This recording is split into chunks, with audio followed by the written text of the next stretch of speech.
Taylor Lucky at TLucky33 asks, Jakks S.T.O.M.P figures. Dude, I was going to ask you this. I ready. need you guys to discuss this series and how ridiculous were these. Hashtag AskMajorPod. I'm so prepared for this. I'm very prepared for this. That I have something to read for you.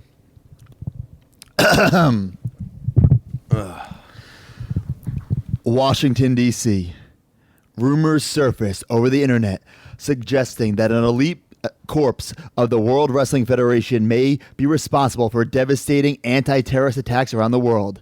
The United States government neither denied nor confirmed that such a group exists, but sources deep inside the Pentagon provided some sketchy details. This is real, folks. According to these sources, the government secretly handpicked wrestlers to form an underground militia to bring war criminals to justice. The World Wrestling Federation would not comment on the story, but during the period in question, as well as in recent months, some of their top wrestlers were unexplainably absent from the ring. Stone Cold Steve Austin, Ahmed Johnson, Crush, Brian Pillman, Undertaker, and Ken Shamrock are among those suspected of being part of the Special Tactical Operations Military Police, or STOMP, as they are well known. But others may be involved as well. A full-scale media investigation is expected to shed light on these bizarre allegations. But until then, the story remains clouded in speculation and... I don't know that word. What does it say? That last word? I can't read it. Last word? Unsubstantiated. Oh, man. We didn't graduate college. Unsubstantiated rumor. Maybe. Yeah. Oh, my God. Just watch. Well, everyone has this because it's on the back of the packaging. Yeah, it's on the back of the packaging. You're get called out pretty bad. First off, STOMP stands for what again? STOMP. Which is pretty creative here. Stands for Special Tactical Operations Military Police. God, that is awesome. So, okay. So this guy here is burying... The guy who asked the question, Tyler, thank you for asking, is trying to bury STOMP for not being a good figure line. Right? It was not. Okay, so you're going that route. You think it was good? I love STOMP. Come on, dude. I'll tell you why. No, okay. Now, so these figures, they were in the bone crunching era. They didn't have rubber legs or plastic legs. It was all plastic mold. Which I didn't mind because they were on scale with the bone cruncher. Sure. And they were not like in ring gear underneath, but like they had these Sorta. Not quite. Owen Hart's in like a full bodysuit. They all have knee pads though. Yeah, but it's not ring gear.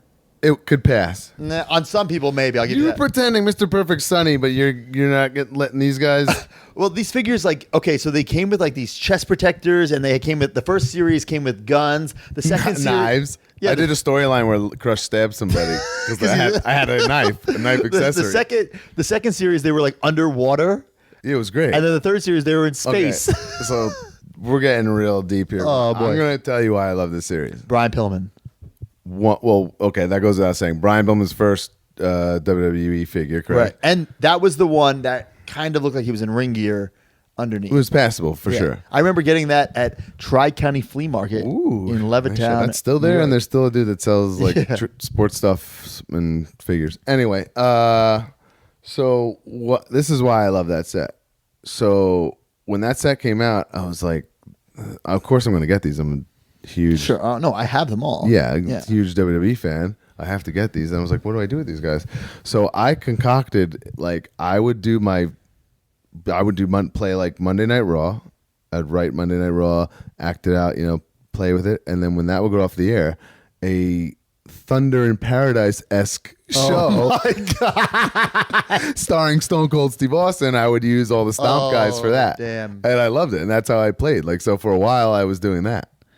Yeah, I don't think I used any of them. I liked that some of them had like unique. And then when head sculpts. Okay, there was Series 2s in the water, Series 3s in space. So like I kept being able to evolve like those storylines and stuff. I knew like I was a loser, but you took it to a whole nother level. That's what I would do. And then like the last set was like alternate, was like different molds out of scale, and they were like the camo, which those looked awesome. So yeah, it was like the those I guess kind of made sense. It was like Camo DX. Carnage. It was only DX and like Austin. it was kind of like a play off their like WCW Invasion kind of. Yeah, it was only DX and it was Austin. And those are cool too, but dude, I was done with the Thunder in Paradise type show. That Austin was head canceled by on that series 2 is horrendous. It was like that could be a WTF. Oh my God. nominee. Yeah, but I liked that they made like, Brian Pillman, that was his first figure. And then that was kind of like technically Austin in like the Austin 316 shirt for like the first time. It came out at a similar time, I think, to the I Signature also series. so you're saying you didn't like the outfits underneath. I would use that like Owen Hart, like the swimming Owen Hart, like underneath. I'd be like, that was like his new gear for a pay-per-view. Oh my I would do things like that. Oh man. I didn't think there was anything wrong with that. So like Mattel makes some weird figures too, like the monsters and Yeah, all okay. that I stuff. didn't even think of that. So I'm sure maybe people do things But like those that. figures, like I don't agree with them. I don't like them. But if you look at them, they're like so detailed, and they are really, really cool looking. Oh, They're some all, of them, yeah. they're 'Cause all I like- don't collect the monsters and the zombies, but I've seen them from all the and all the stuff molds we've are done like with Mattel. original. They're- Unlike these, they were the same mold. Yeah. Well, Jakks was like the cheapest company of all time. So did that answer the question? yeah, but